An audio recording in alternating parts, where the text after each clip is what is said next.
പാട്ടിലേക്ക് പോകാം. ശരി, ഞാൻ ഒരു പഴയ പാട്ട് അനൂഷയ്ക്ക് വേണ്ടി പാടിത്തരാം കേട്ടോ. മഞ്ഞണിപ്പൂനിലാവിൻ പേരാറ്റിൻ കടവിങ്കൽ മഞ്ഞളരച്ചു വച്ചു നീരാടുമ്പോൾ മഞ്ഞണിപ്പൂനിലാ എള്ളെണ്ണ മണം വീശും എന്നോടെ മുടിക്കെട്ടിൽ മുല്ലപ്പൂ ചൂടിച്ച വിരുന്നുകാരാ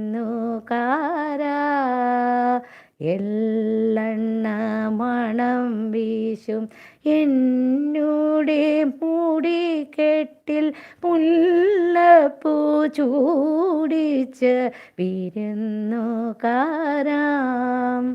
ധനുമാസം പൂക്കൈത മലർ ചൂടി വരുമ്പോൾ ഞാൻ അങ്ങയെ കിനാവു കണ്ട് കൊതിച്ചിരിക്കും ധനുമാസം പൂക്കൈത മലർ